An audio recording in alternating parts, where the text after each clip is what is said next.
right here. Hey, hey. Woo! Look.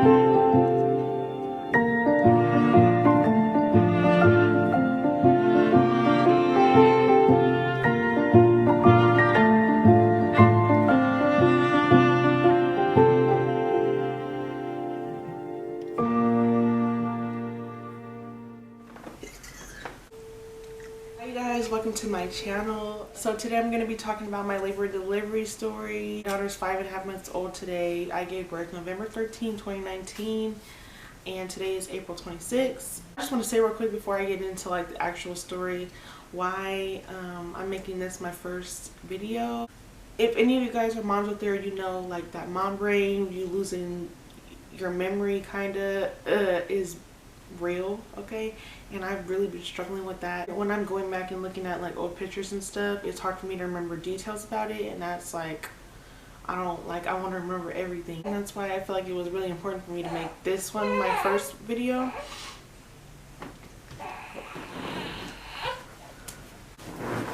She's joining me today. The week before November 13th, my mucus plug had started coming out. It wasn't like because people say you lose a little bit at a time, but mine was just like a little bit and then that was it. But I knew that was it, like I knew it. So I was 36 weeks pregnant when my mucus plug came out. Actually, I was 35 weeks pregnant when my mucus plug came out.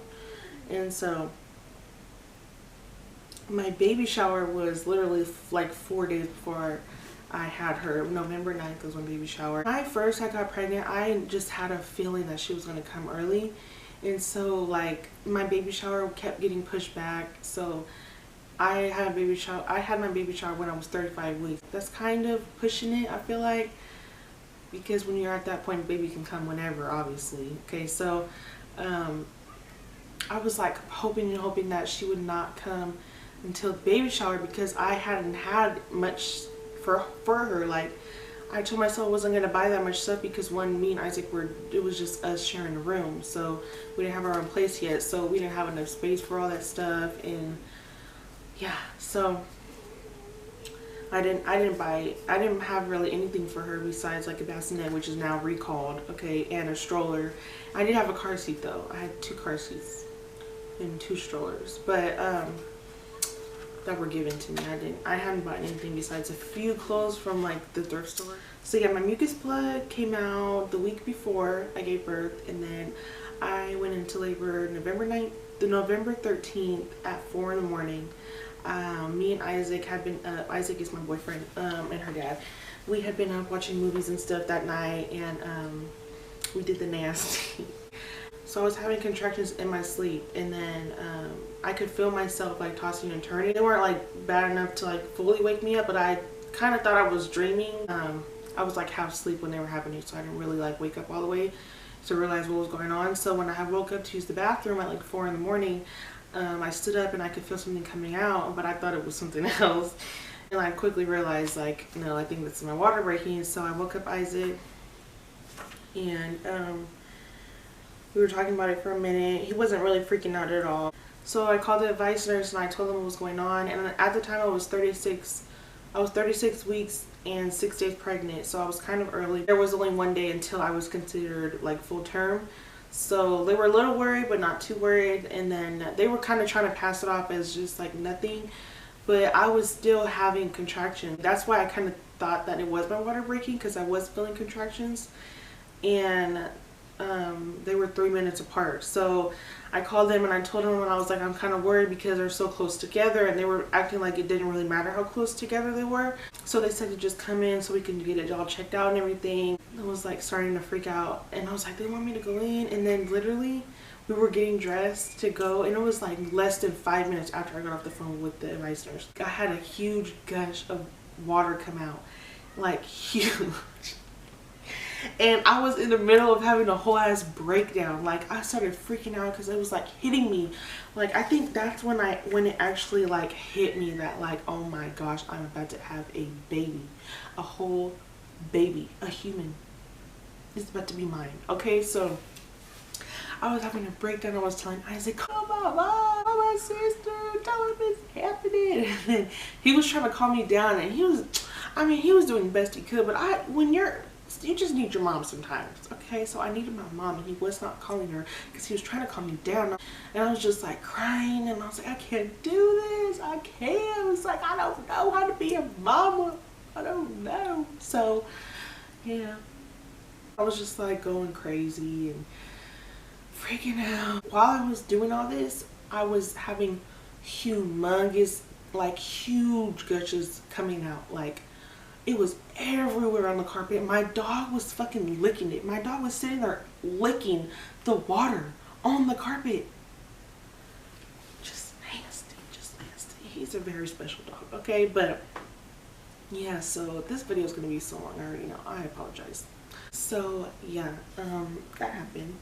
Then my mom got on the phone. She's like, "You can do it," and then she was helping me or whatever. And so I was still leaking so bad. I didn't have any pads either, because when you're pregnant you don't get your period, so I didn't have any pads. So I had put the baby's diapers on my underwear, like from going from here from my house to the hospital. I had put a diaper on my underwear, and Isaac is stuffed hell in his pocket too, and that was so funny. But so yeah, so throughout all this I was still having contractions that were like 3 minutes apart. They were like getting a little more intense as the time was going on, and especially when we were in the car, that's when they were starting to get really intense when we were in the car. And we didn't even get dressed or anything. We were like out the house in like less than 10 minutes. We just threw clothes on and that was it. I remember exactly what I wore. So we got there and we parked in a little labor and delivery spot.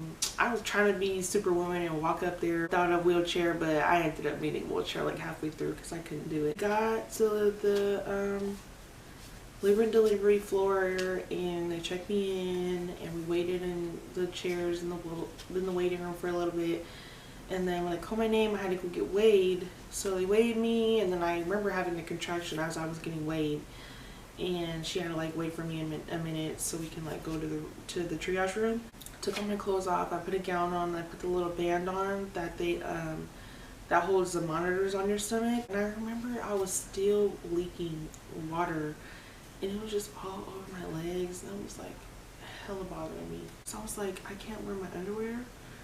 I'm leaking the water. She was like, yeah, but it's just gonna have to be leaking. People always say like, when it gets to a certain point, you can't get the epidural because you're already too far along. So that's what I was worried about. So as soon as we got in the room, I was like asking her, like, can you check me, because I don't want to like get too far to where I can't get the epidural. Like, I want the epidural. That's like one of the first things I said to the lady, like, I want the epidural, just so you know. And then basically she told me like, that's not true. It doesn't matter how far you are, you can still get it. Just went through the stuff. Like, she hooked me up to the monitors, and she told me how to lay, and like calm me down, check my blood pressure. Everything was fine. And but I was in there for a minute until they could get someone in there to come actually check my water. And also I made sure I told them that I was positive for group B strep, which is nothing serious. You just have to get on antibiotics at some point during your labor, so to protect the baby from getting it when she comes out. But it's not like an STD or anything, which I thought it was, but it's not. So then a midwife ended up coming in, see how far I was dilated. I was 2 centimeters. While I was in triage, they had put an IV in me, and the lady who did my IV, all the other nurses I had after that were like hella talking mess about how she did it, because I guess she didn't do it right. I don't know. It wasn't bothering me in the room. It was just me and Isaac at first, and then everyone else had got there, and I guess they like stormed in the, so at the labor and delivery place, you have to walk through a door, you have to check in with security, and then you have to walk, and then they have to clear it to be able to go inside. And like, they came in with the car seat, all the bags and everything, and my nurse, I came into the triage room, and she's like, your whole tribe is out there. You do me a favor and call them off because they got the car seats, everything, and they all want to come back here. Only one of them could come back since Isaac was already in there, only 2 people. So my mom came back and she was with me. Everyone got there really quick too. Like it was like 4 in the morning. My grandma even woke up. So yeah, so after they figured out it was my water that broke, they even got me into a birth room, a birthing room, or I don't know what they're called, because there's like a triage room where they figure out what's going on with you, and then they have like the room where you actually give birth. And so once they figured out it was my water that broke, they moved me to that room. And so that was around 6 a.m. I have pictures of all of this stuff, and it's all like pictures and videos I have my friend was taking, so I kind of know what time stuff was happening. We got to the hospital around 5:20, and I got into the room that I actually gave birth in at around 6 a.m. So it was pretty quick. So I know I just explained that so long. Things were moving pretty quickly. When we got to the birth room, that's when like I was like, okay, I'm gonna start moving around. Started having back labor, and that shit is no joke, okay? It's literally like your back is like going like this. It feels like it's like ringing out. Oh, that was hella bad. The only relief that was helping before I got the epidural was me moving around and like swaying and bending over, like leaning on the bed or leaning on a chair, and like trying different positions. And then Isaac was putting pressure on my back. That really helped. And my mom was helping too with that, and they were kind of like alternating. But Isaac was he was doing it more like my mom couldn't really get like the pressure right or like the position right. So every time I got one and he was like not paying attention to when I was getting one, I would like yell at him like, Isaac. Switch nurses. They switched me nurses. So the lady that I had in the triage room I didn't have anymore, and I was kind of sad because I really liked her. And so then they switched me to 2 nurses. I think one of them was like training under the other nurse, but I had 2 nurses, and they're nice. They were like introducing themselves and like getting updated on me or whatever. Around 8, they wanted to do ultrasound to see what position, and they did that, and baby was head down, and she was head down from like 30 weeks. And they were like offering me pain medicine. I think they offered me oxytocin like through my IV, and I was gonna get it at first, but then my mom was telling me how it's really strong. I'm really like sensitive to medicines that make you kind of loopy, so I ended up not getting the oxytocin, and I did end up trying the TENS machine, which is like a little zapping, like electricity kind of thing on your back. I didn't really like that, because when the lady came in, she put it on and she was like trying it on me, and this is when my contractions started getting really bad, and it made it worse. Like it hurt worse. It was making me nauseous. Contractions were kind of alternate. Like I would have back labor, and then I would have like in my belly contractions. So when they had brought that in, I wasn't even having back labor anymore, so it wasn't helping with anything. And they were saying like it's a little zap that's going to distract you from your contractions, but it wasn't distracting me at all. Like it was making it worse, and I kept telling her like I don't like it, and I feel like she kept pushing it on me for some reason. They all like the two nurses that I had, they were nice, but I feel like they were kind of making me like kind of felt like they didn't want me to get the epidural, or at least they didn't want me to get it yet, which I am glad that I didn't get it early, because I watched a lot of labor and delivery stories where they like don't advocate for themselves, and the nurses kind of like treat them some kind of way.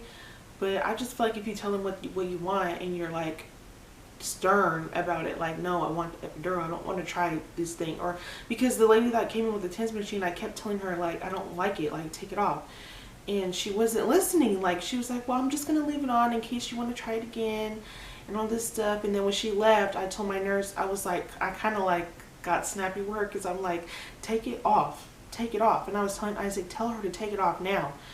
And I was because I was getting irritated, because when you're literally in pain, you don't want to feel more pain. I mean, that may work for some people, but didn't work for me. So they took it off, and then at that point I was like, okay, I want the epidural. I didn't have to wait for it or anything, because they have a anesthesiologist like there the whole time. like 24/7s, and they have multiple ones. So, by the way, I gave birth at a hospital in South Sacramento. I'm from Sacramento. I live here.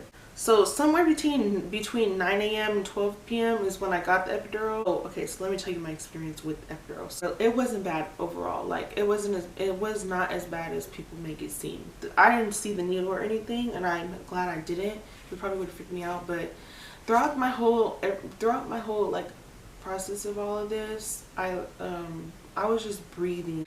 It was so peaceful for me. Like it was like one of the best day of my life, honestly. It was so like just magical and peaceful. They hurt, but I was breathing through them and I was moving around, so it was bearable for me for that time that I didn't have the epidural. Because I'm really bad with pain, but for some reason that day was just because I knew it was gonna end. You know, at some point baby has to come out, and I knew what the purpose of my pain was. You know, I feel like when you don't know what's wrong with you, that's when you freak out more. Well, at least for me. My experience with the epidural was they kind of have you like in this position where you have to like curve your back, and I had a pillow right here, and Isaac was like with me too. He stayed in the room with me. I was breathing, and I was to distract myself. I was thinking about like the baby, and I was imagining what she was gonna look like. And I was just imagining us like getting our nails done together, and her asking me like, "What color should I get, mommy?" I don't know, that just hella calmed me down, and just like breathing through it. And Isaac was telling me like, "Good job, like you're doing good," and stuff like that. So that really helped. Well, after I got the epidural, I took a little nap. I forgot to tell you guys who was even in the room with me. Basically, my whole family was in the room with me when I was throughout the whole thing. Okay, so throughout my labor and when the baby actually came out, it was my mom, my nana, my Isaac, obviously, my sister, my friend, and then my best friend. Did I say my godmom? My mom, my godmom, Isaac, Nana, Deja, Dominique, and Lexi. So 7 people were in the room with me. Nope, and my little sister 9. So there were, oh my gosh, I can't believe I had that many people in there.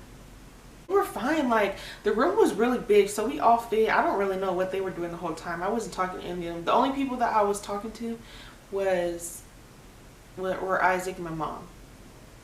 And then at some point after I got the epidural, my sister Deja cut my nails for me because I got my nails done for the baby shower, and they were like super long, so she cut those for me. But yeah, so after I got the epidural, everything was so good. Like I took a little nap. The only time where I was like being kind of bitchy was when I was trying to take a nap, and I called her over there and I was like, "Mom, if they don't shut the fuck up, they need to get the fuck out." That was the only time I was being mean. It's like a button you can press to get more medicine through your epidural tube thing or whatever, and I was pressing it a few times, but I got so numb that I started getting anxious, really shaky. I didn't press the button for a little bit because I wanted the numbness to kind of go down. But then I started feeling pain on only one side. That was my experience with the epidural. But then around 2 p.m. I was checked again by one of the midwives. My contractions started to slow down, and I wasn't dilating as much as they would like me to, I guess. And so they told me that they were going to put me on a little bit of Pitocin, which I think that I could have went without that. But at that point, I was like so eager to meet my baby. I was like, okay, fuck it, like just give me it. So they gave me that, and then things started moving really quick. I think actually when she checked me, I think it was like either 5 or 6 centimeters. So I had went from 2 centimeters to 6 centimeters in about, I don't know, you do the math. They just kind of left me alone. They were still coming in and check on me from like 2 to 5. They kind of just left me alone, and I slept, and I was eating like some popsicles. They gave me popsicles and juice and ice. I forgot to say though, I had 3 different nurses, because I was there through like a bunch of different shifts that were changing or something. So at some point I got a new nurse named Angelina. Oh my gosh, she was my favorite. I ended up requesting her too when I was actually ready to push, so she was there when I actually pushed the baby out. I got a new nurse around 5. I was still asleep because I remember like being kind of irritated that they woke me up. Yeah, so throughout the whole process they were like coming in and checking on me, and when I was moving around positions, the nurses were helping me, and I used a peanut ball at some point, and I was using the bouncy ball at some point, but they weren't. I remember the birthing ball didn't have enough air in it. So when you get an epidural, you have to get a catheter so you don't pee on yourself. And when I first got it, I wasn't numb enough for it so I asked them to like hold on a little bit. So they gave me the catheter like 30 minutes after they gave me the epidural, and I didn't feel it at all. So my daughter was born at 5:43. Keep that in mind. I got to know the nurse at 5. And I believe I was only checked like 3 times throughout the whole day. So they were trying to not check me as much because my risk for infection was higher because of my activities that I took part in before my water broke. Around like 5:20, I had asked her to check me because I felt something like poking down there, and I could feel my catheter moving. It didn't feel like pressure, it just felt like a poking. And I did feel a little bit of pressure, but it mainly felt like poking. So she didn't want to check me at first, but I was like kind of telling her like, you know, like, you need to check me, I don't care. Or get another person to check me. So she checked me and she was like, oh yeah, you're ready. No. I remember now. So the only reason I had got a new nurse is because Angelina she was like assigned to multiple moms. So when one of the moms had emergency C-section, so she had to hurry and go be with that mom in you know, in her surgery, so she couldn't be with me. So that's why they had got me a nurse. I remember that. So I was asking like, can Angelina come? And she told me what was going on with her, and I was like, oh man. But they had told Angelina like, as soon as she's done, can she come to the room, like if I'm still, you know, giving birth or whatever. So she ended up coming, and I was like so happy. She was really good at like calming me down, and she was just like, I feel like I don't know what it was about her, but I just really liked her. She was like getting everything ready. They're bringing stuff in. So right when the lady had checked me, the baby was so far down already that like everything was like a rush. Like she checked me at 5:20. Remember, baby was born at 5:43. They asked me if I wanted a mirror to see what was going on, because they said the baby's head, like they could see the baby's head, and all my family was like looking and stuff. And they're like, oh my god, they brought the mirror, and I had a whole other mini breakdown. I was like, oh my gosh, that's a whole human coming out of me. And I was like freaking out. And then everyone kept saying like, oh my god. And I remember I had another me mom moment, and I was like, I basically told everyone to shut up. I was feeling like the urge to push, but they told me not to push, and I didn't even know how to fucking push. They never even helped me. Like, I didn't need help, but they never really like told me how to push or anything. They just said, just pretend like you're taking a poop. So at 5:37, her head was like, she was pushing herself out.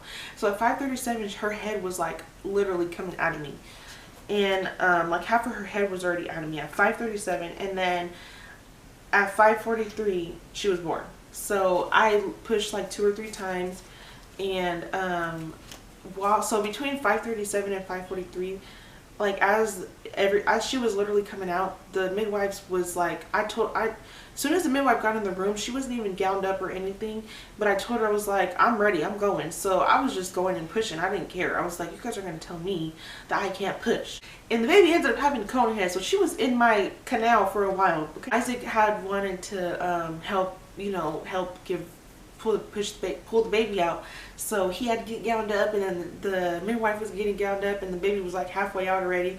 So Isaac actually like pulled her out. Well, he didn't pull her out, she came out like from me pushing, but like he guided her out and then like put her on my chest. It was so sweet. Yeah, so at 5:43 she was born. He cut the cord. I was like crying, and I remember when they handed me her, she was so small that I was like, oh my god, I don't know how to hold her. I was like super quick, because the way I have like pictures of it, like we weren't allowed to take videos, but my friend did pictures, and they were like the live pictures, so you can like see a little few seconds of the picture. But like the way I think the reason that I did it to her, the way that the doctor was, or the midwife was like doing it, she was like going like this to my hole, as like around the baby's head, like kind of stretching it out a little bit, and like guiding, I don't know, she was doing some kind of thing with her fingers that I feel like is the reason why I didn't tear. So yeah, I guess baby had swallowed a little bit of fluid, so I could tell she was trying to like go to my boob, but the nurse told me to wait because she had fluid in her lungs or her mouth or somewhere that they didn't want her to swallow, so they were trying to have her get it up before. I don't really remember why they told me to do that, but it was like so weird because like it was like hella instinctual that I wanted to just like put her on my boob. Because I already knew I wanted to breastfeed, but like when I was holding her, I could see her like kind of going towards it. So I tried to put her on, and the nurse was like, "No, just wait." Yeah, so we did skin to skin for an hour. She didn't even get weighed until 7. So yeah, so my whole labor and delivery was 14 hours. I went 6 hours without the epidural, and basically half the time I did with no epidural. My contractions, I would say, weren't that bad. The whole process was not as bad as I expected it to be. The placenta, I didn't even mention that, but when the placenta came out, I didn't even feel it. It was just like, I felt it come out, but it didn't hurt. And she was 6.3 pounds. She was 19 inches, and she was 3 weeks early. They considered her a late preemie. She was healthy for the most part. She did have a little problem with her blood sugar, which I can talk about in another video, but yeah, that ended up being fine. But that kind of interfered with my breastfeeding journey, so I do want to do a video about that too. But yeah, that is the only thing that was like a little bump in the road. I didn't tear. So my advice for moms that are about to give birth, I recommend having some like some really calming music. If you're into that kind of thing, I recommend having some calming music, because I had that playing. I didn't even mention, I listened to it while I was pregnant too, to help me sleep. It's like a rain sound. So yeah, I was playing that the whole time. I just had my phone plugged up the whole time. So she was born to a rain noise. It's a video on YouTube. It's like relaxing rain sounds for sleeping or something like that. But yeah, so that's what she was born to. I recommend that for sure. That helped me. And the whole time I had the lights dimmed. I was just breathing. I know people say that all the time, like just breathe through it, whatever, but that really does help. Where are you going? Thank you guys so much for watching. Stay tuned for more videos for sure, because I'm trying to get on a little routine over here. I got a camera now, and it's so much easier to record on a camera than on your phone, because you're not getting notifications like the whole time. And I don't like staring at myself when I'm recording, so this helps a lot too. So yeah, sorry if this video was too long for you, but comment down below your guys' experiences, or if I missed something, which I probably did. Bye, you guys.